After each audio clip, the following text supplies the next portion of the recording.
భక్త సేవాయ అంటే అంటి పెట్టుకొని ఉండాలి పరమాత్మ. అంటి పెట్టుకొని ఉండాలంటే పరమాత్మ అంటే ఎవరో తెలియాలి కదా.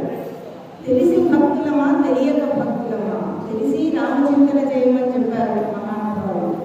అంటే మనందరం భజన చేస్తాము, పూజలు చేస్తాము, అన్నీ చేస్తాము.